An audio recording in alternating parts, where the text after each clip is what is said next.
What up, what up, what up? What is happening, good people? Welcome to this live edition of Herb and Two alongside Toussaint Warner. My name is Herb Howard.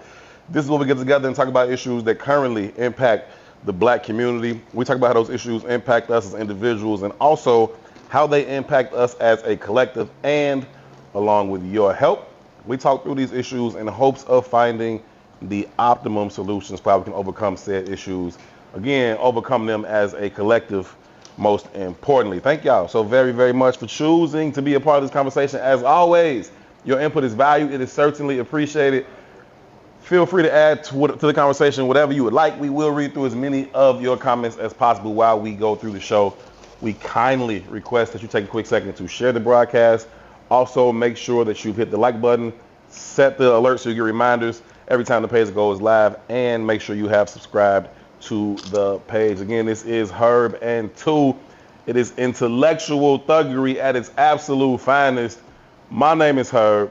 His name is Two. Two. That vegan cheese dip is about as fire as it gets. It is fire, G, and I'm gonna be ghetto because I'm about to eat this while we talk. No, it's bomb. It's super bomb. Yeah, man. Welcome to the hood. We comfortable, right? Patal, what it is, good brother. Hello, mother. Backyard conversations, porch conversations. Deborah, what's going on? You know what I mean? Yeah, Patal, 2:29 p.m., man. I am in the middle of Bears training camp. I can't get back down from Lake Forest by 1 o'clock, so we get into it as quickly as possible, man. We try to keep y'all alert as to when the start time's gonna be on these Mondays. I am a little bit beholden to the Bears schedule in that what time they're gonna set practice, but also what time we're able to wrap up press conferences post-practice. So we working on it. We appreciate y'all rocking with us. I know good brother Patai will continue to hold us accountable. We appreciate that on the timestamp. It's as much a part of the show as any other part of the intro. So keep it rocking. How's that going, Jim? They're doing Hard Knocks down there too, right? Yeah, man. You got HBO cameras everywhere down there. Hard Knocks is that a different experience? So far it hasn't been intrusive. They are everywhere, but it hasn't impacted the way the normal beat reporters cover the team. And that was one of my concerns about them coming. I like the show too. I like the behind the scenes content. I think it's dope. I think it's gonna be dope. I think the first episode airs Tuesday on August 6th. I think that's when the first episode dropped. But they got cameras everywhere. So anything that happened up there, they gonna be them found it. They gonna be them put it together. Hard Knocks on Netflix now? Nah, Hard Knocks is an HBO. It's still on HBO? Yeah. Okay. HBO Max. That's what that is. They got something similar on Netflix. That's why I thought they maybe changed the contract, because there's something on Netflix now. They follow a few NFL teams. I'm not sure the name of it though. They got one of them got like the show called like Receivers. That might be on Netflix. Maybe that's what Receivers. It is. Mm-hmm. Where they follow a few receivers throughout the whole season. They did that with the quarterbacks too. So I think Netflix got that. But Hard Knocks is an HBO thing. And they keep expanding the Hard Knocks brand too. It used to just be this training camp thing only, but now they do Hard Knocks in season. They did the Miami Dolphins in season last year. They did Hard Knocks off season. They followed the Giants. That's on right now. Those episodes are coming out right now too, which is really cool. That's a peek behind the curtain that nobody has ever really gotten. You talking about like free agency process, draft preparation, the draft itself. And you talking about the GM having conversations with the owner about whether we're going to keep this player, let this player go, we're going to sign this player, we're not going to sign this player, what player we're going to draft. And they're not really holding back on what they're showing you. I mean, I'm sure it's edited to a certain, it's definitely edited. But the stuff that they are showing you is still pretty goddamn insightful as somebody who's not only followed football my whole life, but now just as a reporter. This is a peek behind the curtain I couldn't have even imagined them really coming with. And it's pretty dope. Hey man, salute. Shout out to Eugene, T. Y'all found some funding this week, man, for the bigs. Yeah. Salute. They made it public, so it's no. Yeah, for sure. The Chicago Community Trust came through, so the bigs gonna be in partnership with them. Shout out to the Chicago Community Trust, man. They came through. I know they reached out to us, and we made sure everybody knew about it, that they had this and that going on.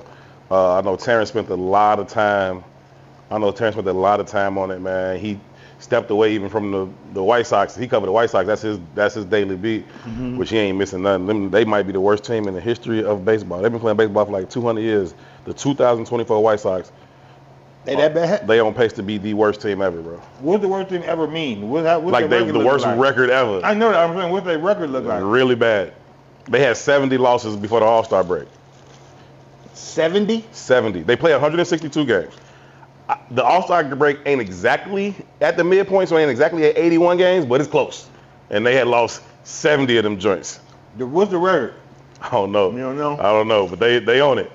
Salute to the White Sox, man. Keep pace. I mean, if you're going to be bad, be all the way bad. Be the greatest, you know, man. Be the best. Be the best worst team ever, fam. And they still going for it. I think today they traded 2 of their major league players for like 3 minor league players to come back on the prospect side. So they ain't finna win no more games. They gonna secure the worst record ever, I think. Or they gonna be close to it. It's pathetic what's happening over there at Comiskey, boy. But Terrence stepped away from that. Like I said, not missing shit in this particular season. So we can focus a little bit more on the business side of the Bigs. And so Bigs got a new studio that we're gonna be creating our own content up out of, and then got the partnership with Chicago Community Trust. So yeah, man, some things are happening, behind the scenes with the Bigs. And I think that's really, really dope. It's gonna allow us to, just continue to bring the content that the people fuck with us man. for. I'm proud of y'all, man. Not just you, Gene T, Yeah, hell yeah. That's a real family, man. For sure. And it shows that we're moving forward in this space, man, and that's a good thing for Black Chicago. It definitely is, man. It definitely is. What else to it, man? Oh man, ain't nothing else going on, man. I just been, hanging out with the Bears, and then just been chilling, man. I'm up so early every morning to get up there, so I ain't been out lately.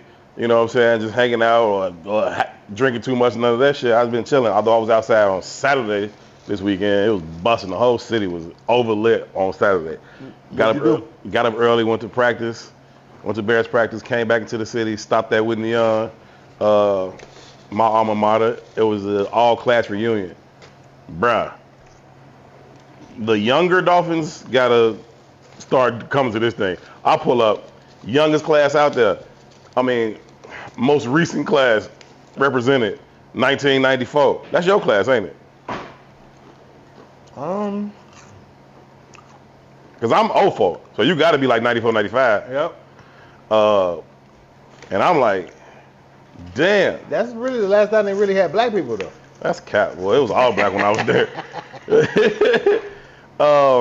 But it was cool, though. I saw Brian Foster, me and him talk on our way up there, so B. Foster's a Dolphin? Yeah. That makes so much sense. It does. It does. Shout out to B. Foster. What you be calling Ascot? Ascot, man. I chill up there for about 45 minutes to an hour. I'm like, I don't even know nobody here except Brian. So I probably knew all they had. Yeah, so I dipped from up there, went to Promontory. Jay Illa had his Get Busy joint up there. It was cracking. And I was having some drinks up there. I had my little drink cup out at the at the high school reunion thing. So I chilled up there with Jay Illa and them for him and two for like, I don't know, 2-3 hours or something like that, a couple of hours. And then I left and went to the Q, formerly known as the Nigga Q. Yeah, I heard about that. You have told me about that before, yeah. And I confused it with something else that I used to do in the hundreds. No, it used to be in the hundreds. It used to be on like 103rd off Hofstra or something like, not over there. It used to be like off 103rd, like Michigan type shit. Yeah. Yeah. It used to be over there, in the backyard. Yeah. Yeah. Shout out to my homies, man. Ant, also a Dolphin. Yeah, that used to be live. Chris. Yeah, so I went to high school and college with them. And so they started doing that back then. That was called the Nigga Q. Shout out to Mayor Lightfoot. She decided to make it an official Chicago summer event. But she was like, y'all can't keep calling it the Nigga Q if I'm going to fucking stamp it as a real thing. Y'all can't call it that. One more thing we can be proud of Mayor Lightfoot for. Yeah, she's like, y'all can't call it the Nigga Q. So they dropped the nigga, and now it's just the Q. And now it happens over at the old Inglewood High School, and it's dope, man. It's a BYO everything. You know what I mean? People bring their tables, they lawn chairs, they little grills they want to grill. Just kind of music and socialize. Yeah, they got and then bring the DJ. The DJ be out there set up, and cats play cards. Women be outside, the guys be outside. We just be, fellowshipping. It's dope, man. Super, super dope. So went through there, had a good time.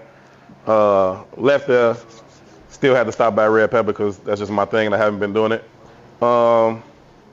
Yeah, so I spent all of Sunday just lounging around the crib because I was like, I overdid it on Saturday, but it was a good time, man. But there was a lot going on, so I saw you outside too. Not really. I'm Little TJ had the thing. Yeah, shout out to Deanna and the Tay and True Star, which is I don't even know how you would define True Star at this point, but True Star used to be, and I guess they still are, a media company designed to engage youth from 0 to 18 inside the CPS schools. But now they have a True Star festival called the Go Fest. So I would assume Vic Mensa kinda was the headliner. Okay. But Lil TJ was the headliner. He stole the show.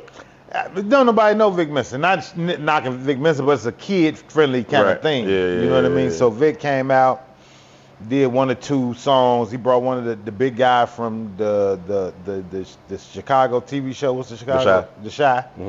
But other than that, from what I saw, and I got there like a quarter through TJ's performance, so from what I saw, it was a Lil TJ kind of thing. Papa J, I'm sorry, not Lil TJ, Papa J kind of deal. So he was, doing his thing. All the little girls going crazy. I saw the Bella girls was going embarrassed. Crazy. Right, I bet. I saw the little girls going crazy. I saw one girl like, oh, I came to see my favorite celebrity crush, and he sang to me, and she was like damn near crying type shit. I'm like, Papa J got him going early. Yeah, he having a different experience, man. You know what, man? I remember the first time I seen Chris Brown. Not live. He was on TV, but he was performing at Rucker Park. It was one of them like and one games or some shit, and he performed like the halftime of that. And I was like, shorty cold. Like, just his performance ability, his dancing and singing, the way he was appealing to the crowd. Pop got that shit. He got that shit. He's different. And when I see him perform, especially in those live settings like that, it reminded me of the first time I had seen Chris. I didn't know who he was at all, Chris Brown.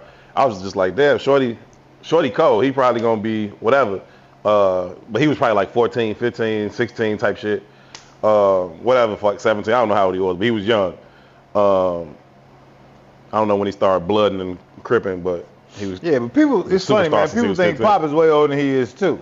Pop is older than Bella. Yeah. You know what I mean? Like, not even a full year. Yeah. You know what I mean? Contextually. Wait, he not the same age as E? No. Oh, okay. He taller than E. Well, whatever. Yeah, but no, he's 3 years younger than E. Oh, okay. You know what I mean? So when you look at the math of it, he's mature. He's been in that world for a little while. He's doing his own business. It requires some growing up. Some growth. You know what I mean? So, and again, we get to see things late in context to how it's happening. Yeah. You know what I mean? So he been performing since knee high to a grasshopper, man. So he does have that thing. He has that quality. You can tell the difference. It separates the group. He's a performer for real. And he can sing for real. I'm proud and he can of dance him, for real. He's definitely doing his thing. That's what's up. And he got a song. And he can act. And he can act. He's been in. He's getting paid for acting. He's been in. So he's doing his box office movies. Like, he's doing his thing, man. Shout out to him. Shout out to TJ for guiding him on that course. Under that act, TJ said he's coming here tomorrow to reclaim his third member of. I love to see TJ. That's the homie, man. I've always said he was welcome as the third member. Yeah. You don't let him claim that, but I do. He's been the third member of my life, all my life. So. Papa J got the song "Hard to Find." I really like that song. Like, I like his music, and I put it out there because he's like a pseudo nephew to me. Yeah. You know what I mean? But that "Hard to Find" song, that's my shit for real. I don't give a fuck who made it. That shit cold. Like I'm like, this is raw as hell. No, he got records, man. I've heard stuff that they haven't put out yet. He got records. Yeah, man. You know, so they just waiting for the right opportunity. It's not like he's not getting attention. He is. It's just whether or not I want to take advantage of it. You know what I mean? Hey, you take the right offer, not the first one. Yeah, I'm not even hoping for the best. I'm expecting the best. Yeah, it's already it's just a matter of time. It's already emotion. He's been doing it for too long. Like, I've recently become very annoyed by the concept of overnight success. And it's overused and you hear it too much. And people, like, once you become known to somebody, whoever, any random person, they're like, dang, he probably came out of nowhere. He's overnight success. No, motherfucker, you just didn't know me yesterday, so you think I got like this since last night. I've been doing this. I've been grinding to get to this space, and this idea of overnight success is just kind of, I don't like it.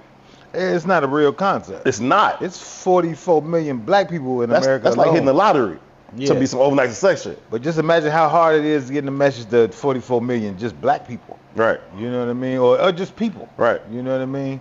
It might be 30 million of them could have heard of you. And again, we're a small percentage of the total population. Yeah. You know what I mean? And you still kind of relatively unknown. Yeah. You know what I mean? So it's, that's not a real thing, man. Everybody that wants it gonna have to go get it, and they're gonna have to work for it. It's gonna be a grind. Yeah, and it ain't what it is. It ain't this linear process where it's just like, it's more like circle back. Like, it's different. Kiana, you ain't late, man. You on time. Kiana was good. You are always right on time. Man, I wanna deal in politics. I will. 1 second. Patasa, you should have came up on Pulaski and Chicago Avenue, or high school all-class reunion. Them vice lords would have left you alone, bro. I know all of them. He referring back to the story I told when I went to night school at Orr. And they tried to jump me. Well, they did jump me, actually. I went to night school at Orr one time, and I'm in there, and I went to Orr as opposed to somewhere out south because it was closer to Whitney Young, and I could get there after football practice on time. I'm over there. First day I'm in there, got my hat on. I don't want to be here. You know what I mean? Mm-hmm. But my hat broke off to the right. Buddy say something to me in the lunchroom about something. Knock it the fuck off, boy, right? Then you realize you was on the west side of the Orr. I'm sorry, sir. Sorry, sir. That didn't happen. I was like, whatever the fuck. But then I leave out of school that day, and I could tell they own me. You feel niggas on you. I'm like, oh shit, niggas own me. It's a little half block across the street from Orr. That's why I parked at. I'm crossing the street, they cross the street. It's like 4 or 5 niggas. Like they nothing I could do really. You know what I mean? I had at the time I had a manual key joint. You know what I mean? I couldn't even pop the door for it. I gotta unlock this joint manually. Well, I go to unlock the door, I turn the lock open. As soon as I open, they slam that bitch back. Boom! I'm like, fuck. I'm like, damn. Welcome to the west side. Here we go. Mm-hmm. I turn around and put my back on the back on the van. Do what you can, man. So I'm like, just don't fall, right? You know what I'm saying? They slammed the door. I turn around. I'm gonna get one off because I don't think I'm getting no more off. So I got my one off, and sure enough, 4 niggas, they go in. I'm just like, don't fall, take what you can take. You know what I'm saying? It felt like a long time. It was probably like 30 seconds, and then some. But 30 seconds seems like forever when you fight. When you get punched in the especially face. when 4 niggas is punching you. I'm like, shit, man. Yeah. Some other nigga, he clearly called it for whoever the fuck they was. He like, stop. That's enough. So he like, man, I heard you in here disrespecting my shorty. He walked the bell. Like, I ain't disrespecting no. He wasn't even in the school. No, he was calling whatever the fuck was going on. He sanctioned this 30-second jumping is what he did. He like, that's enough. So he like, man, I heard you in the school disrespecting my shorty. Do what the fuck you want to do. I'm like, man, I ain't here to disrespect nobody. I know where I'm at. I ain't trying to disrespect nobody. But I was like, but I have to be here. Like, I'm gonna be here for like the next 4 weeks. So I don't know what we're gonna do. I don't know what we're gonna do about this. He was like, man, they told you to turn your head around. I said, I get that, but I can't do that, bro. You know what I mean? He like, excuse me. He like, well, I don't want them jumping you every day either. So you better figure it out, little nigga. What we gonna do? We compromised. I just stopped wearing hats. This had to be a grown man. Yeah, I mean, at the time, I'm probably like 16, 17. He probably like 24, 25.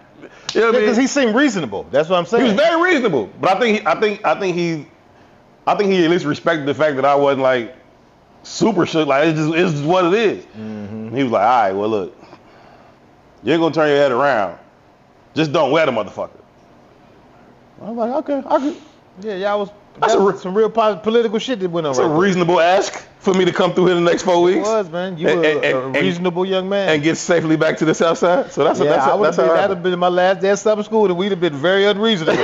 My mind does not work like that. No, I'll be back tomorrow. I was back tomorrow. With the same hat. But I wasn't broke off to the right tomorrow. 16 more niggas where we ain't going. Nah, this wasn't about my ego. I had to take this class to graduate. This is like my senior year. I respect it. This was night school. I respect it. This I would wasn't give it even all summer up for school. ego. I respect it. I would have gave it all up for ego. Nah. You know what I mean? So there lies the difference. You know what I mean? I've done that before, like on the South Side. I'm coming out of, you know what Alice's barbecue at on 43rd? Off like Indiana or whatever? Yeah. By the alley? Yeah, right there by the alley. There's a park across the street from there. Man, me and Diop, you know Diop, me and Diop go in there. My mama with her, she in the car. We going to pick up the food. Me and Diop go in there, get the food. We come out. It's two dudes linked up on the car right by the alley. He like, hey, yo, check it out. I'm thinking he finna like offer me some weed or ask for some weed. So either way, I'm like, nah, but I just stepped like, what's good? He like, yo, you gotta turn your head around over here. I said, what the fuck out of here? I'm grown as hell, right? I'm like 17 again. I'm like, what the fuck out of here? He like, yeah, all right. I'm leaving anyway, really. Go get in the car. Get in the car. My mama opened the bag. They ain't put my french fries in here. And here comes the bullshit. Ask her, she in here. They ain't put my french fries in here. Me and Diop look at each other immediately like, oh, shit. We don't say nothing to her about the shit going on outside. But I'm like, oh, shit. So we like, all right. Me and Diop hop out the whip. Walk back into Alice's. Now it was a lady. When the first time we was coming out, it was a lady. She was coming in. She see this little interaction with Buddy. Grown woman. She said, y'all came back? It's a grown woman. She seen the little interaction on the way out. We came back. She said, y'all came back? I said, man, I ain't get my french fries. I ain't worried about what dude talking about. The lady had the french fries right there. The lady from Alice, she's like, I forgot to put your fries in the bag. Here they go. I was hoping you came back in here. I wasn't in Alice's 10 seconds. Like legit. Boy, I open the door, come back out. Big ass Louisville Slugger swung right in my head. Oh shit, duck it. Boom. They got that little corner door now, but it used to be that side door with the little black gate on it. That thing hit the black gate and broke the glass in the middle of all that shit. I was like, yo, what the fuck? So I ducked under that swing. Now me and Diop like hitting it, but trying to save a little face while we hit like light hitting it. Boy, it's like 15 niggas coming out the alley from that park down there. They got bats, chains, all kind of goofy shit, right? Man, we get up in the we get to the car. My mama see 20 niggas running behind us with bats, and she's like, what happened? I'm like, you wanted some french fries. That's what happened. No, you would pull off, man. You blaming her for the fries, right? It was her fries. No, it was your hat. Oh, well. Motherfucker. Like you said, accountability. Like you said, ego. You know what I mean? I don't have to come back here every day. This ain't about my diploma. Okay. Got some fucking fries. Them old niggas I gotta come here every day. I said, man, she like, what's going on? Like, you want some fries? Pull off. That's an interesting segue, right? Like it's very little justice once you stand on what you stand on, right? And it's interesting to watch this political arena that we're in because we're watching flip-flopping in real time, and people who don't have an understanding go to the mat for motherfuckers who have denied them for a very long time. You know, so I bet it's been interesting. Well, first of all, let me not even start with that. I'm sorry, I can't start there. We recorded last Monday, and that was before the Sonya Massey thing happened. Yeah, man. You know what I mean? So we got to say, thank you too. Rest in peace to the sister. That's a Springfield, Illinois crime. That's local for what it's worth. End of the day, man, that was a massacre. Yeah, you know? 100% execution. It was very similar to the George Floyd situation in the context of her sending up a prayer per se. Right. You know, and just the outright brutality of the officers, and just I can't even formulate the words, right? Like I can't grasp the why. You know what I mean? I just can't even fathom the why. It's almost like I don't know, because I think they give, I was finna say it's like hunting dogs, but they got more respect for dogs. 100% they got more respect for dogs. You know Ask what I Mike mean? Vick. Yeah, they've got more respect for dogs. So it's just a very interesting paradigm to where in this moment in time, in election season, Trump, who isn't outright racist, and if he's not an outright racist, he placates to racist ideas and 100%. philosophies to obtain power, and it feeds the racist agenda and theory and philosophy of just America. And as black men, you know, not I don't even say as black men. I'm not gonna speak for black men. I'm gonna speak for Tucson. Those sightings, those videos, those images incite in me a level of fury that makes me want to hurt something. You know what I mean? I think we're way beyond that point of return where we can have an assumption that we can vote our way out of. I don't even want to say racism because that's not really the extent of it. You know what I mean? You cannot vote your way out of the Hunger Games. You know? Yeah. But I definitely wanted to say rest in peace to Sonia Massey. I hope that officer is prosecuted to the full extent of the law, and once he is prosecuted to the full extent of the law, I hope he's met with those downstate Illinois boys who had them bats coming out that alley. Yeah. Because they should be there still. Yeah. You know what I mean? That's what it should be.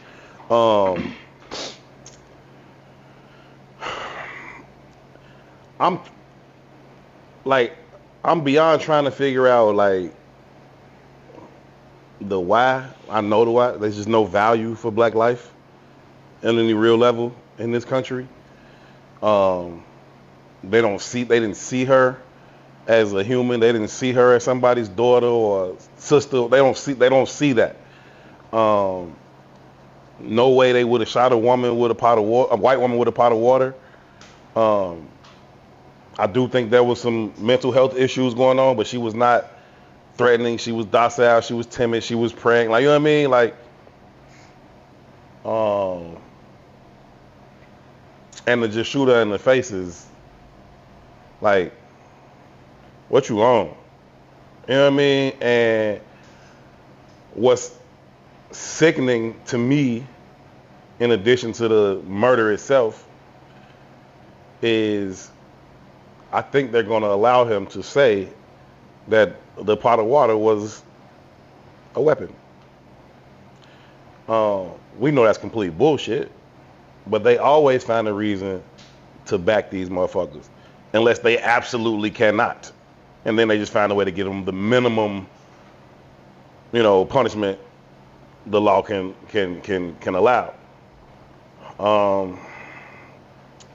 I don't know how to combat this. I don't know if this is a eye for an eye thing. I don't know if this is a voted away thing. I don't know how to go about this, right? Because you talk about it in all these different circumstances, right? Dude in the car, he up his gun, he shoot first, he shoot second, whatever. That's one thing. You talk about George Floyd, this big menacing black man. You watch them choke him to death for 9 minutes on the street. You talk about Sandra Bland getting pulled over, arrested, and don't make it out to the fucking county jail. Breonna Taylor being shot to death in her sleep, essentially. She's in her fucking crib, bruh. You know what I mean?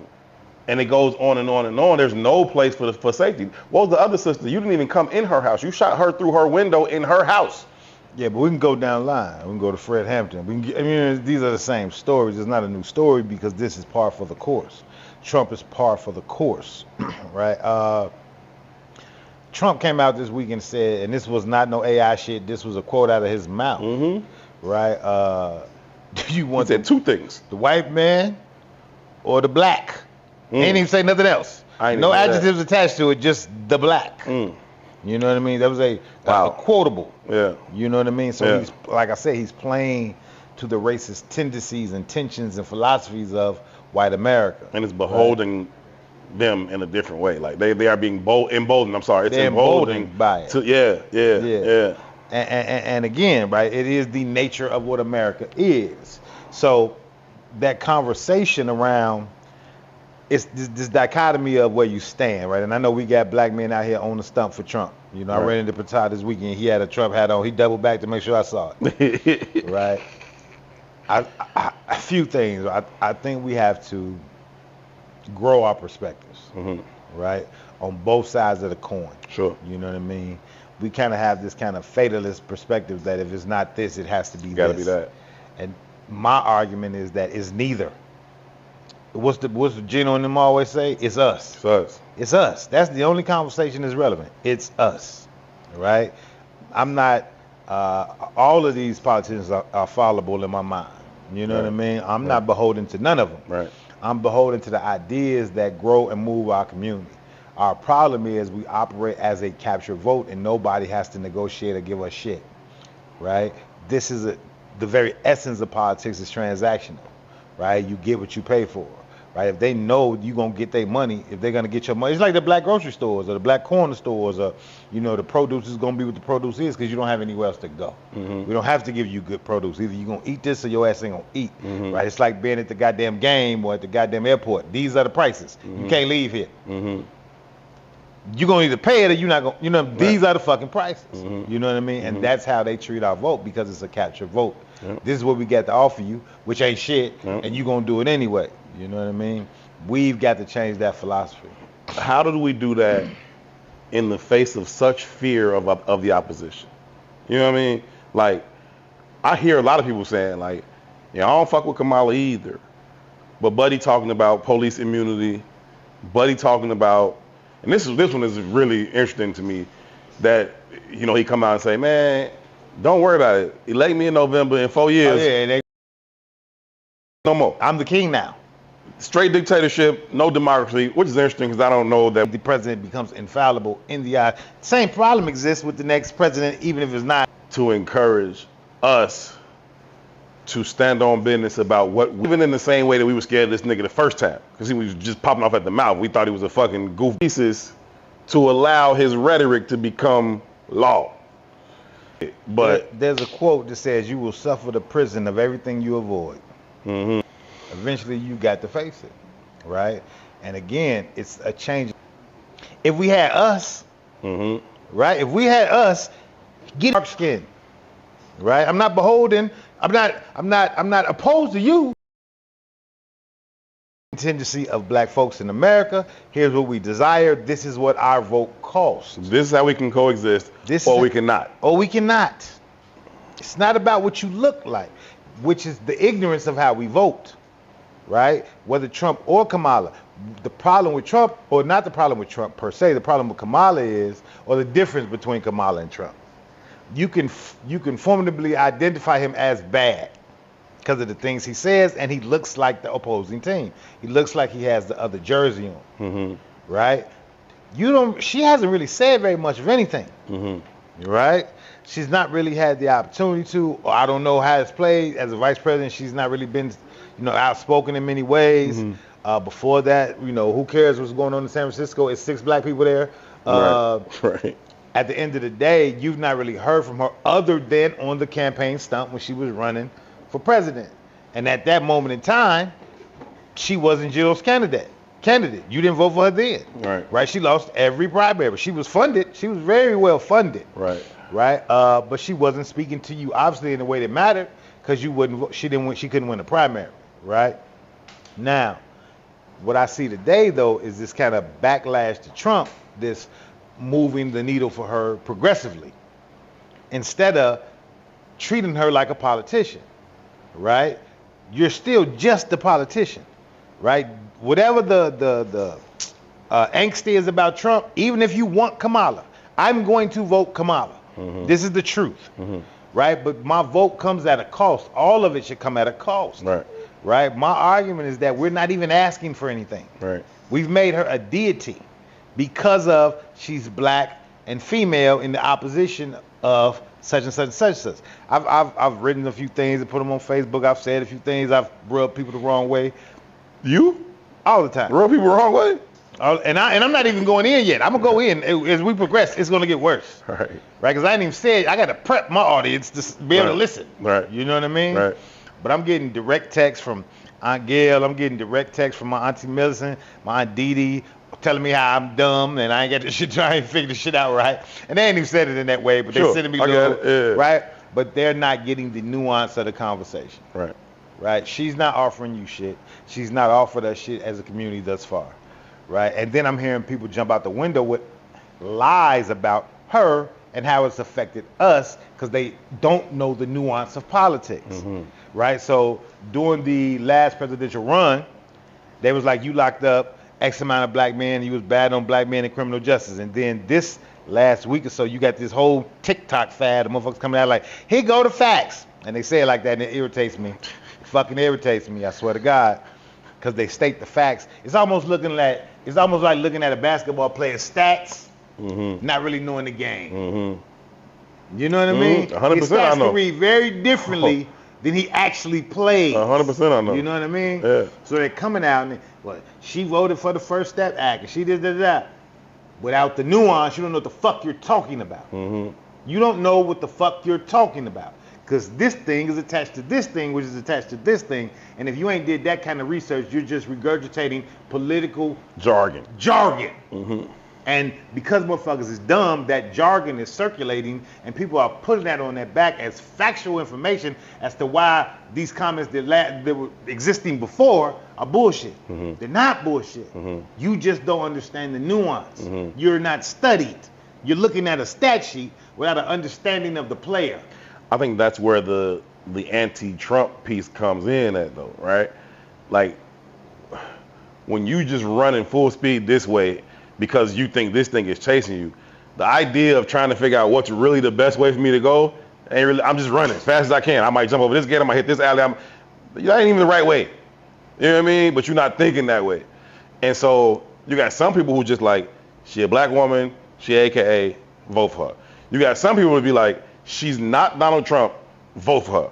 And then you got some people who genuinely believe that she's good for us somehow. I don't know where they would really get that from, but they start to believe the jargon and they start to, I don't give a fuck what your side of any argument is. You can validate it if you want to. You can find ways to validate your side of it if you want to. So some people have found ways to validate their belief that she's somehow good for us.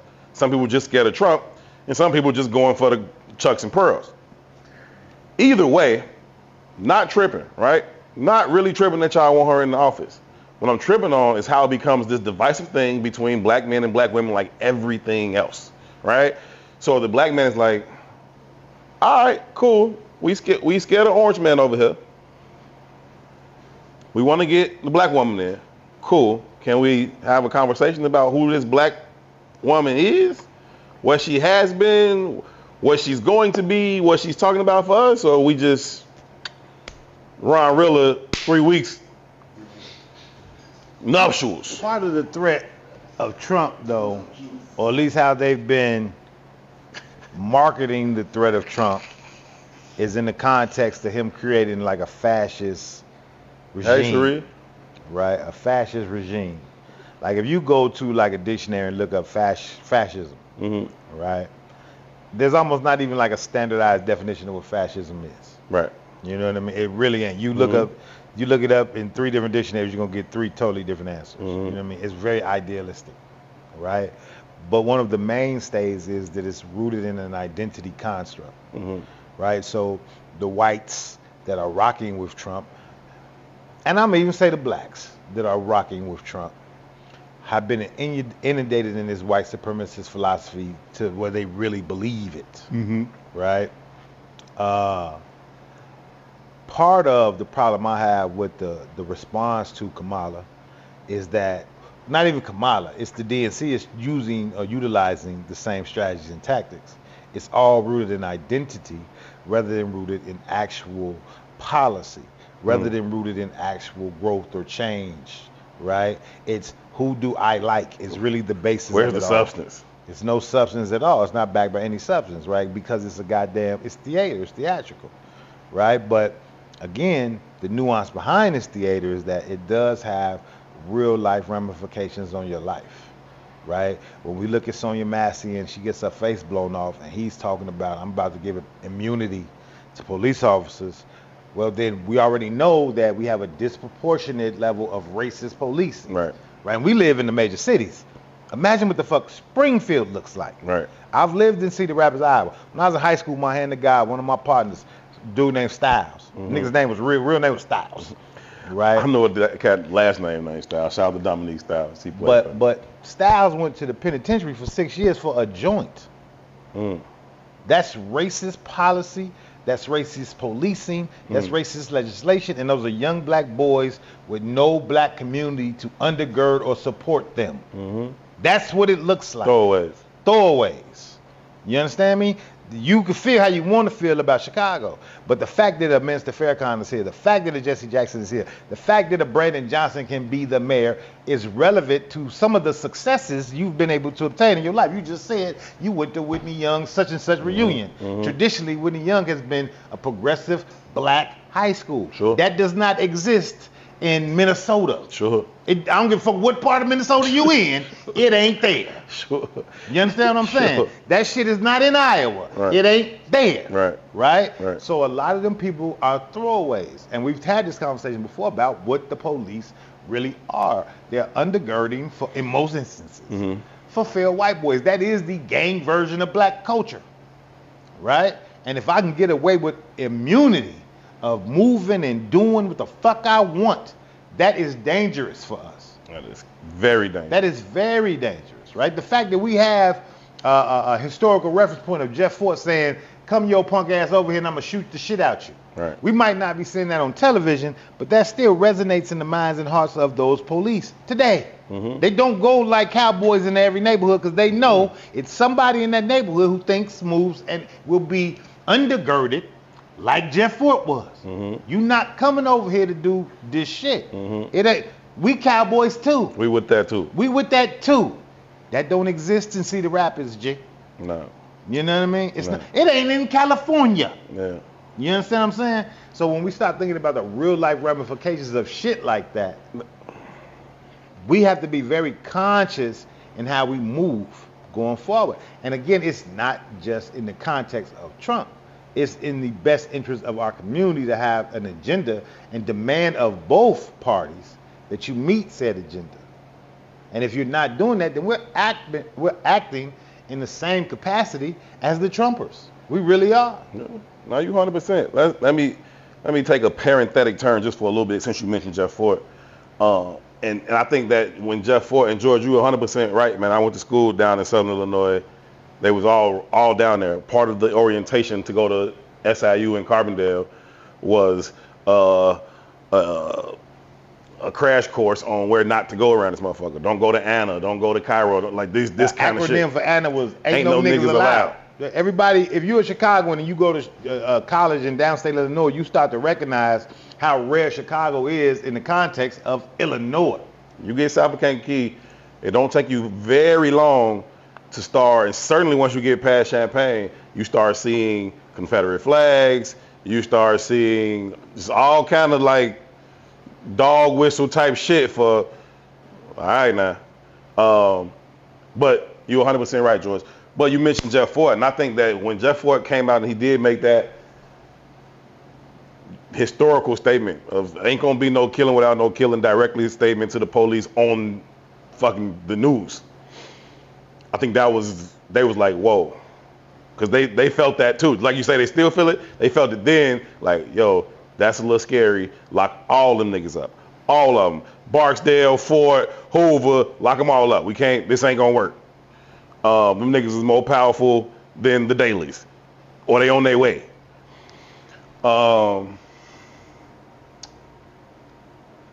A federal judge down here at the Dirksen building has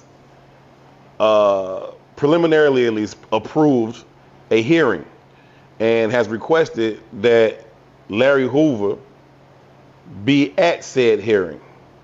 Now, Larry Hoover ain't been nowhere but Florence, Colorado Supermax prison. They say they let him out to go down the street to see the doctor sometimes out there.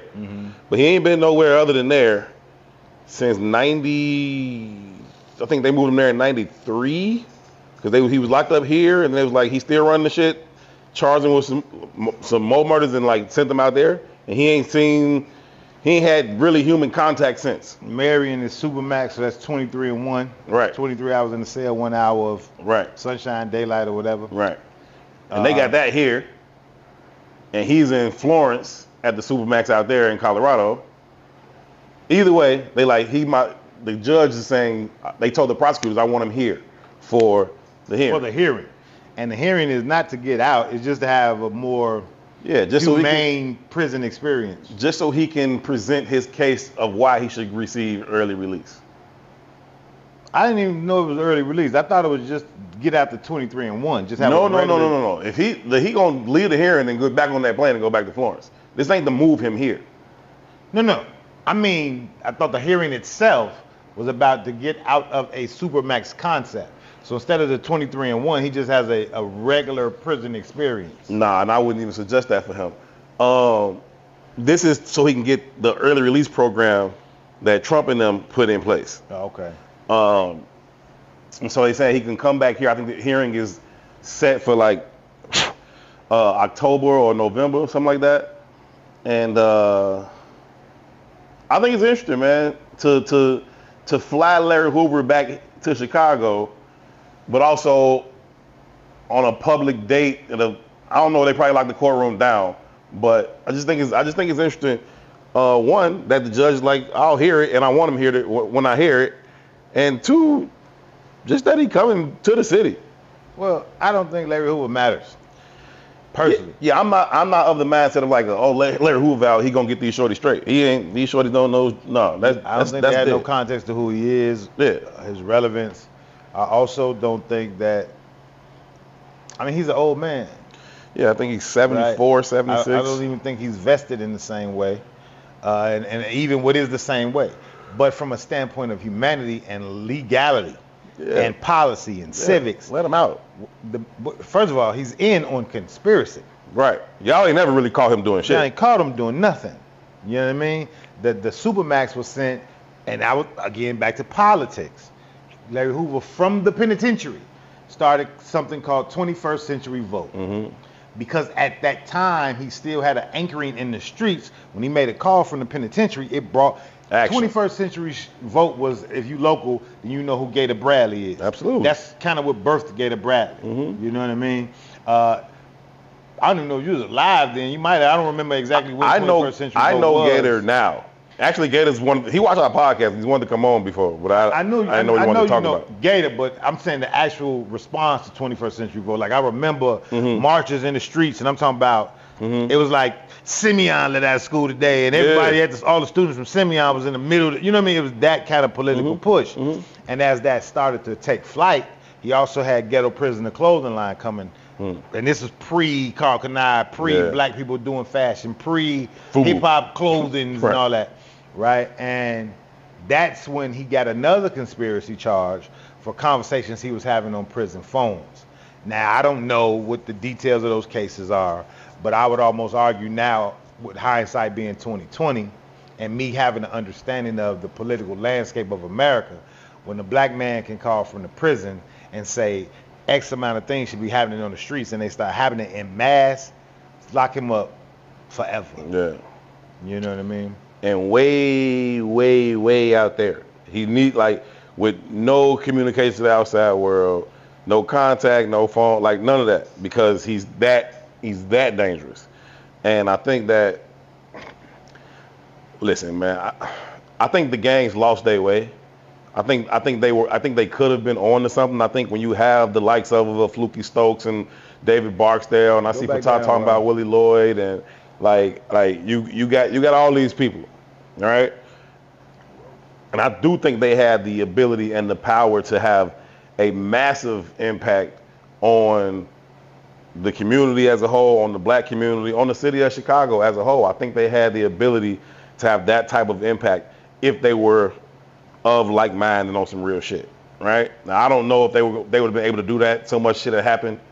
But in talking to a lot of them in their old age, as some of them have come home,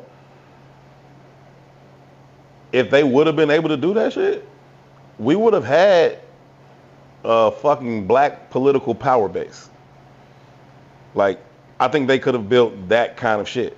Now, was they greedy and selling dope and all that shit? Yeah, and they fucked it all up. They start killing each other and all that shit? Yeah. But I'm saying, in its inception, the power that those 6 to 10 men were able to yield was... Man, we working on something right now, right? We're trying to do a month-long event in celebration of Black August, right? So Black August is conceptually like a revolutionary philosophy around shit, not standing for the oppression. Yeah. Right? That kind of grew out of the prison. Shout out to Gardens. He put me on to that like 2 years ago. Right? So just on some advertising, marketing, design stuff, I was like, man, it'd be dope to do like little vignettes about Black history makers or Black revolutionaries, or who I'd consider, as we see it, who I'd consider Black revolutionaries, right? And I just did a quick Google search, like, give me the top, I think I might have said top 50 Black activists, political activists in the last 100 years. And I don't think I got to a list of 50. And you think about Black existence, going back to what Booby said, like our whole existence is steeped in politics, right? It's a political existence, right? You know what I'm saying? It's a political declaration. So for you to Google that and you can't get that number, right? You might not get past 15. And when you get to the 15, it's the 15 that everybody knows or that they want you to know. Sure. You know what I mean? And they murdered their ass. And a lot of them I don't even see as very active. You know what I mean? Not even that they wasn't active, they just wasn't radical. I meant that kind of active. You know what I mean? I mean, like, let's get I didn't even deem them as radical. Yeah. And they still murdered them. Yeah. Right? So when you think about that contextually, right, it shows you, one, I've had this argument 1,000 times, right? And it always speaks back to why ADOS matters, why ADOS matters. It's because at the core of this existence, per this government, once you X out the Native American Indians, the only true citizens are Black Americans and white Americans. Original white Americans. There's a debt that you owe citizenship. You know what I mean? And philosophically, we have been here so long and inundated in this culture for so long, we think very much like you do. Right? Yeah. So because we think very much like you do, you get a Jeff Fort. You get a Larry Hoover. Right? You get an Assata Shakur. Come on. You know what I mean? You get that. Now we don't have the numbers you have, but you get the gumption and wherewithal to say, all right, fuck it. This our shit. Stop playing. All right, fuck it. Let's go to war then. You get that, right? You don't get that. You get what you get from the rest of these communities is what they call model minorities. You get a very docile behavior because I'm only here for a minute. I'm only going to use you for what I want, and I'm going to get the fuck out the way. I ain't that invested in this shit. Right? But what I'm seeing from our community now is that you're getting the same kind of docile energy, the same kind of docile behavior. Yeah. Just let me in, sir. Just let me sit at the table. I'll be quiet. But you cannot sit at the table unless you take the table. They've already defined the outcomes of the table. So you have to go at the table with your interests. Somebody in the comments said, you know, in this moment it's a vote between the lesser two evils. At every moment it's a vote between the lesser two evils. They work for you, right? They're not your friends. We're not friends. Right. I don't give a fuck if they was dark-skinned niggas from 35th Street. Right. They're not your friends. Right. That is a job. Right. And they're there to do a job. When you go, I always make the analogy, right? The Burger King manager does not shape-shift the menu of Burger King, right? He's hired because he's the best manager of people and the menu, right? If you want something different as a customer, you have to go in there and demand something different. If you want a vegan restaurant here instead of Burger King, and you got to get them the fuck out the way. You do. You know what I mean? It just is what it is. Yeah. So it's not a choice between the lesser two evils. Again, that's why I keep saying the nuance. The conversation in my mind is, what are we asking for? Let's not go in as a captured vote. Fuck Roland Martin begging 150,000 or 40,000 or 50,000 black men to get on the phone call and just blindly get this woman money. Right? And then we run out there and we talk about even the 50, if you're asking me, the way they're marketing those concepts, we got 50,000 black men to get on the phone. It's a placation. What does it even say that's the biggest talking point around this election right now. Is raising this money, and black women raise this much money, and black men raise this much money, and they did this, that, and the third, and they got on the phone, yada, yada, yada, yada. Dr. King wasn't raising money, G. He had a message that resonated with the people about what our existence should be. If you come out here, you're the vice president right now. You get on any TV station you want to and just say, this is what I'm on with y'all. This is how I see y'all existence being.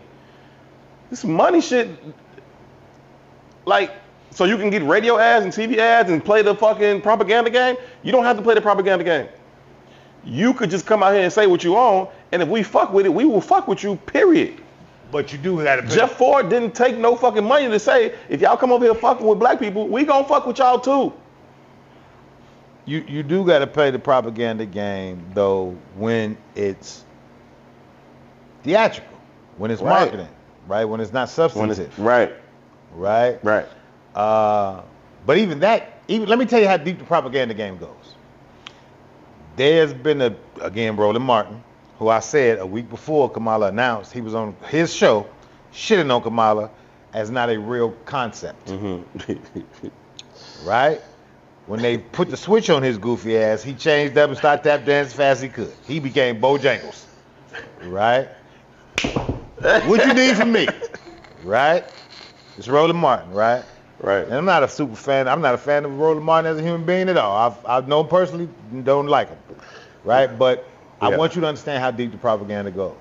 They got on 40,000 or 44,000 black men to raise money for Kamala Harris. And we've been pumping it like, they've been pumping it. We raised $1 million for Kamala Harris. And they're like, ooh, that's a big deal. It's not. That's little money. It's roughly $20 a person. $22 a person, something. That's a little money. The very next day, 150 women got on the call, and they raised about the same amount of money, which means that they roughly spent $7 a person, right? There is no huge commitments behind Kamala. And if you got 150,000 on there, everybody didn't give $7. Most of them just listen, right? And the 80 million that they're talking about is because she took over Joe Biden's coffers, right? There's an illusion that she's this superhero candidate. That's not true. No. Right? Then I heard motherfuckers reporting that she's winning in this poll and that poll. No, she's not. No, she's not. Right? The last I checked, if you looking like Georgia, some shit, she's down like 10, 15 points. Right? And that's a big ass jump. Right? So my argument is our perception of what's happening versus the reality of what's happening ain't even honest. Two different things. Right? Secondly, I'm not mad at going to give your vote to Kamala in the face of the style, philosophy, and strategies that Trump is leveraging. Right. But in that design, go with a demand. Right. I demand X, Y, Z. And if you don't have X, Y, Z to offer me, go demand of Trump. And we'll give you our vote too. If you can meet our demands, we must change the way we operate in this space, right? But even having Roland dumb, and I'm not gonna say dumb because he's playing the game. Yeah, he's not dumb. I just don't like him. They're not dumb, right? But when they have the set X amount of black men get on this phone call, it's a placation to say, see, black men do support black women. Black men have always supported black women because you ain't had nobody else. This whole journey is about us holding each other down, or we'd have been eradicated off this motherfucking soil a long time ago. I'm so sick of y'all listening to white narratives. Outside narrative let you come in and let you tell us we don't fuck with each other. We would have been gone if we don't fuck with each other. Been gone. Black women been fucking with black men been fucking with black women. If we didn't, it would have been over with. Like, my thing is, how do we go about this in a way that doesn't lead to more division? How do we go? Because you got to stand on business, right? You 100% right in that we're going about this the wrong way. These blind allegiances they don't serve us at all. We got to stand on business about, yo, if you want our vote, this is what we need. How can we get that type of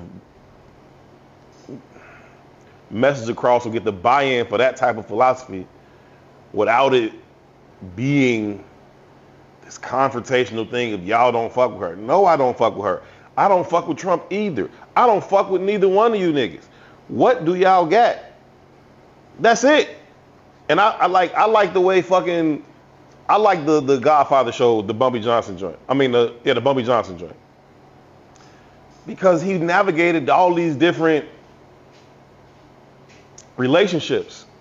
I don't fuck with you either, nigga. Guinea, I don't fuck with you either. If I could have it my way, I might slit your fucking throat right here in the middle of this room. But that's not what we're gonna do. That's not the best thing for neither one of us. So how do we make this fucking work? What you got for me? Like, and you go on these relationships, and you need both sides of that. The political heroes, the activists we were talking about earlier, those are like the voices, right? Those are the voices. The Dr. Kings, like, these are the voices. But so, on the other side are these. So I want to challenge that, and I want to challenge how we look at it. Okay. They're not just the voices, right? Like, to Booby's point, blackness is a political declaration. So they're everything, right? She was like, you said Dr. King wasn't raising money. Not necessarily true. King wasn't raising money, but R.J. Randall was. Sure. Harry Belafonte was. Sure. Because they all had the same goal, right? So I think therein lies the answer to your question. What's the goal of the black community? And if it's not a unified goal, then everybody's going out there for every man for himself, right? And every man for himself never gets fed in a group fight. It doesn't work that way, right? So, and you can't, again, that's why we have the conversations of black women versus black men, because we don't even see ourselves as a collective group. This is a collective group. The black LGBTQ community, your ass live on 71st and Jeffrey. Gay resources don't come there, black ones do. So if you in there voting booth, voting for gay resources as opposed to black resources, you're fucking yourself. It's that simple. And everybody understands this except us. That's what I'm saying. The conversation has to mature. We cannot vote just like the radical whites. The radical whites can vote like that. They can be ignorant, and they are ignorant. We don't give them their just due. They're ignorant. They're ignorant as fuck. Right? But they can do that. They have the leeway to do that because their communities are undergirded by white businesses. Their communities are undergirded by white schools. That homie that went to jail for 6 years in Iowa for the joint, when I graduated Iowa, most of them kids went to work at the white factory that was going to undergird the rest of their lives. They have a system. Everybody is building a system to undergird their community. Hence, when we go to war, when we go into these booths, it's only to further what we doing. I don't even really give a fuck what else is happening, because it doesn't necessarily affect me. Don't. All we need is what we need. Don't. And as long as we get what we need, we can insulate ourselves and don't give a fuck about nothing else over there. And you can't do nothing. It's a bunch of nations inside of a nation. 100%. I watch Swamp People. It's my little alligator show where they catch the alligators. And just, I've been watching it since it started. It's probably on 20 seasons or some shit right now. And watching them, these are an entire community of people that couldn't care less about what's going on outside of the fucking bayou. Couldn't care less. They don't know. They don't care. We need our motherfucking guns so we can hunt these motherfucking alligators. We cook them ourselves. We skin them ourselves. We know all these people. That's it. Everybody got land as far as you can see. House this big, but the land as far as you can fucking see. One dude on there, he on the boat. He's out on the fucking boat in the swamp. His son, who's a generation younger, obviously, like, Dad, I need to, fuck with this, that on the bank. Like, a bank? I said, boy, I don't fuck with no bank. So I don't trust them motherfuckers. This man up $7,000 out the dirtiest jeans you ever seen in your life. And on a boat in the swamp. He like, man, I don't try this. About 7,000 right there. I don't. This motherfucker got 3 teeth. You know what I'm saying? And got more money in his pocket than 77% of black people have to their name. Out in the middle of the fucking swamp on a riverboat. Because his life has been undergirded by the power of whiteness. They on some different shit. Like, nah, just give us our laws that we can do our shit over here and y'all can have all that shit. You know what I'm saying? They ain't talking about going to they ain't talking about going to New Orleans. They up the street, but they no. It's us. We fish, and then we gator hunt, and then we crab hunt, and then that's it. Like, they talk damn near a different language. They got to put the words on the fucking screen. Like, what did he just say? Mm-hmm. But as a TV show that's been celebrated for 20 seasons, right? We're embarrassed of Ebonics in our own communities. Yep. There lies the difference. And they sell T-shirts. The main character, older guy named Troy Landry, they sell these shoot 'em T-shirts. Because he say shoot 'em, and they CHUTE, shoot 'em. These motherfuckers, they all talk they talk how they talk. Mm-hmm. They wear the same motherfucking clothes every episode. Every person on the show. Yeah, but we got to get smarter, y'all. Right? We talk about whatever his name is, right? Troy comes from a long line of swamp things. Yeah. Alligator hunters. Yeah. Right? And again, right, we gotta change our definition of ignorance too, mm-hmm. right? Because Troy knows shit I don't know. I don't know how to navigate no fucking swamp. You understand me? 20 minutes in that swamp, I'm fucked. You dig what I'm saying? The mosquitoes will kill me. Yeah, I don't know nothing about that shit. He's mastered that world, right? And he's comfortable in that world. But whatever he's doing, it's undergirded by the concept of whiteness. Hence why they have a TV show. Yep. Right? But again, they're creating our narrative for us as well. Right? So when he's already defined himself through the lens of whatever the ancestry of swamp things or swamp people are. Right? We're defining ourselves every generation through the lens of television. Right? Or through the lens our ability to become something else other than who we are. Whatever the popular entertainment style is in the moment. Right? And even what validates you in all of those spaces is your ability to anchor yourselves in to buying an idea of that lifestyle, the white lifestyle. All whilst losing everything truly valuable. Everything. We've talked about a lot on this show how this idea of these family units are just gone and shit, right? Now we all think, a generation or two, we all think, oh, I'm smarter than my great uncles were, and I'm on some other shit, and I'm pursuing this, and I'm climbing this corporate ladder, yada, yada, yada. Man, all of them kept us all together. They all had cribs, they had their cars, they had their families. Was they flawed individuals? Sure, we all the fuck are. But like, when the shit that mattered was there, it was together. Now we pieced out over here, pieced out over there, pieced out over there, because everybody on their own individual pursuits of whatever the fuck. Who's the greatest rock star of all time? I don't know. The Beatles, I guess. Who's the greatest baseball player of all time? Willie Mays, I suppose. Would that be a consistent answer? No, that would be like Babe Ruth or some shit. What would the argument be? Would it be like I don't know baseball. Mm-hmm. I'm asking because I know don't a lot of black people play baseball anymore. Sure. Right? Would it be like a LeBron or a Jordan conversation if you had the baseball conversation? Yeah. Or would several other names be at the list? No, it'll be. You'll probably get a lot of different names. A lot of different names. Yeah, you probably get a lot of different names. At least 5 to 10. Okay. Who's the greatest Wall Street trader of all time? No idea. The Wolf. The Wolf of Wall Street. Okay. Right. Good. Leonardo DiCaprio is. Right. Leonardo DiCaprio. Greatest actor of Wall Street all time. Right? Another. Who's the greatest white actor? Robert De Niro. Who would white people say is the greatest white actor? I don't know. Leonardo DiCaprio, right? I don't know. I'm asking these questions on purpose, right? What's the old Western dude? If we adjusted those John Wayne. If we adjusted those questions and asked them back about black people, right? Who's the greatest black actor of all time? Denzel. It's pretty much going to be about 2 consistent answers. Yeah. Who's the greatest ball player? It's going to be 2 consistent answers. We can go down the line. Who's the greatest rapper? Who's the great? Everything with us is competition. The motherfuckers who are playing the exact same game don't even have those conversations because it is collective. Right. Right. It's that simple. You can see the writing on the wall right there. No, it's real. You like the Beatles, I like AC/DC, I like the Rolling Stones, you like Kiss, like, you know what I mean? Yeah, you're right. And everybody's going to win. You're right.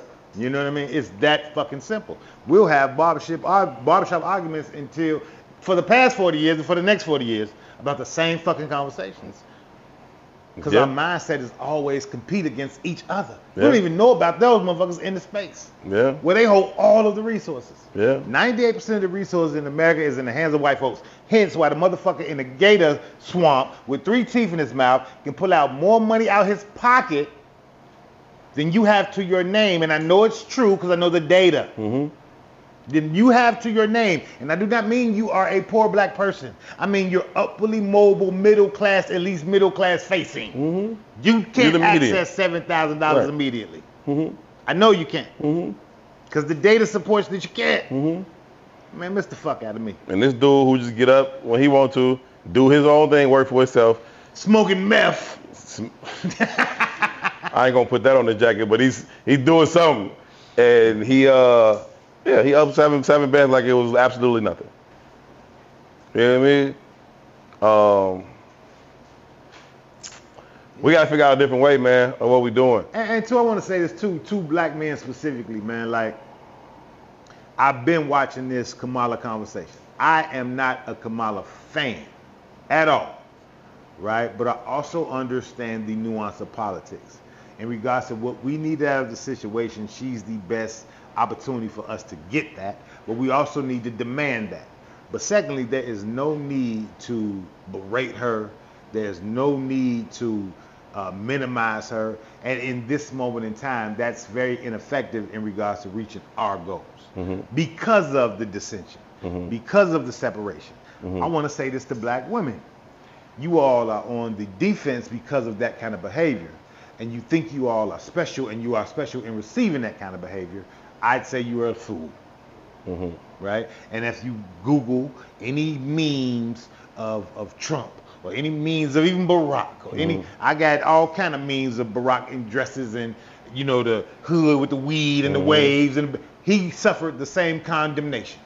But y'all seem to take it very differently, as if you're above having to suffer this, right? And from a smart person's perspective, from a man's perspective, you got to move beyond that so that you can get the goals you want to get accomplished. Yeah, I agree with that, man. I don't think there's any reason or room. And I said it on the show last week about who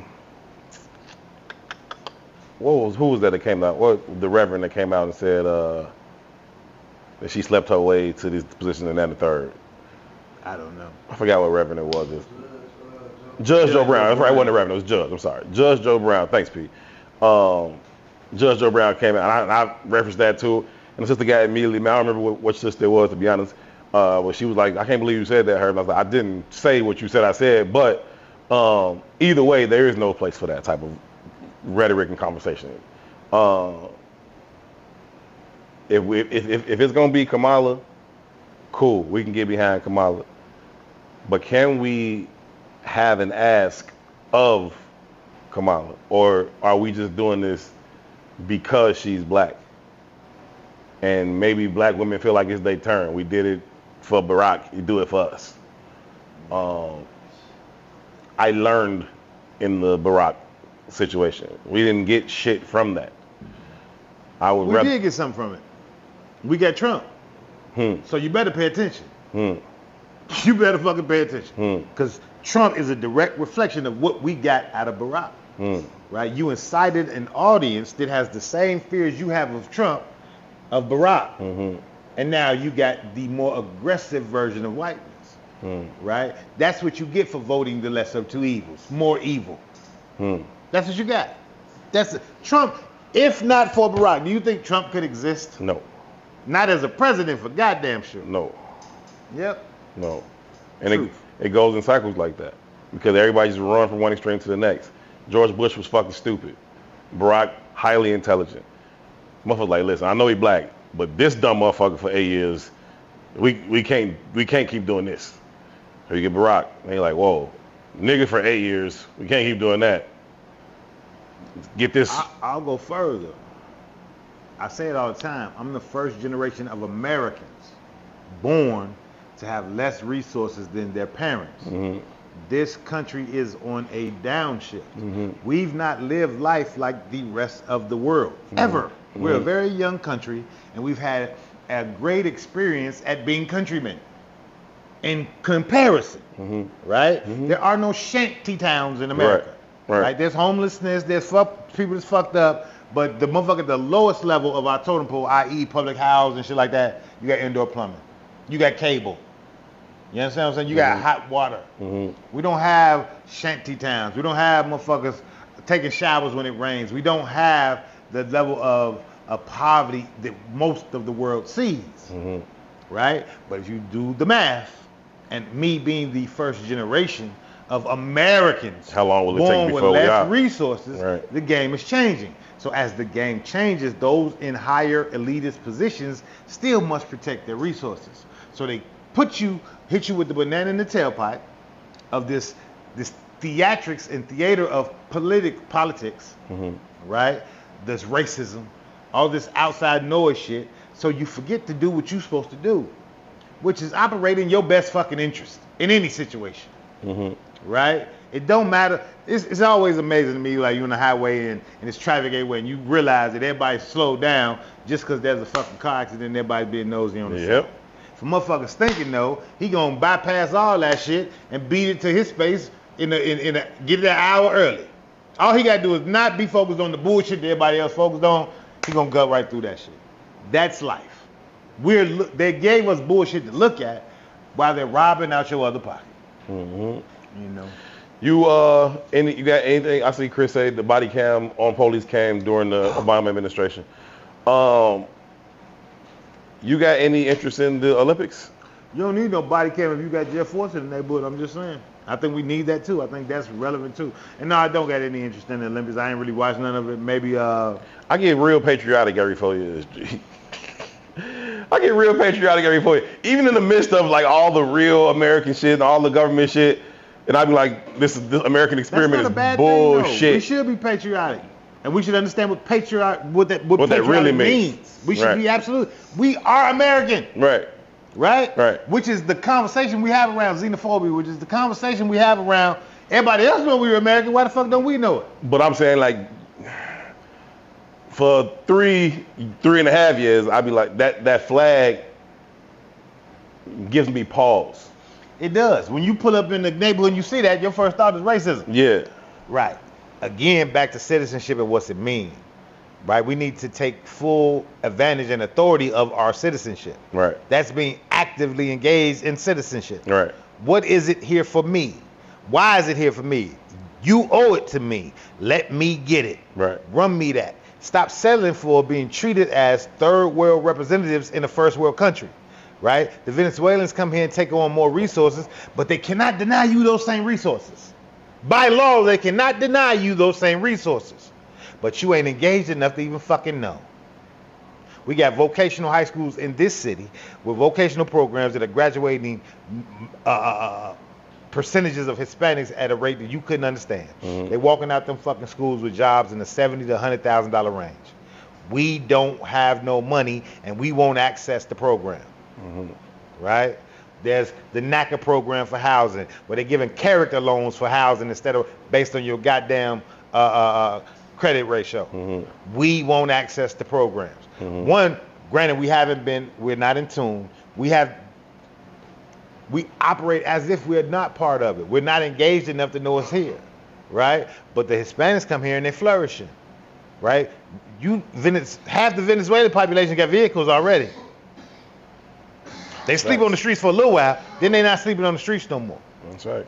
Right? It's something about how they're moving. Even if they're getting resources and accessing resources, they have to be in the know. And those resources are being offered through government. And they share information amongst each other. And they share information. And you cannot deny citizen government access. You cannot. It's good a place as any to leave it. Good brother Guard is checking in and saying, I don't know, too. I've seen parts of Mississippi that can be considered shanty. Misstak. Maybe you're right, Guard. I ain't playing. I don't know the brevity of Mississippi. Mistake.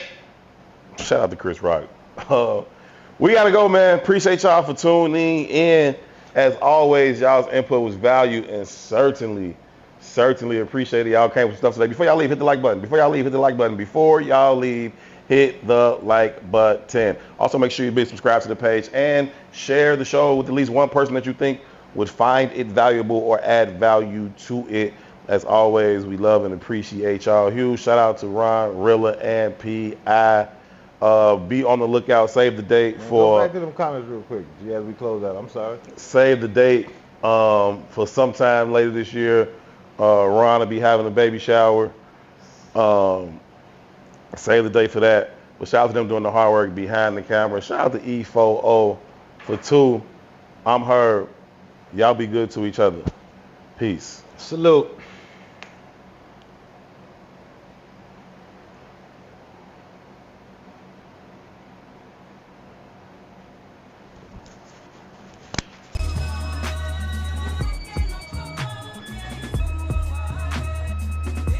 Kamala.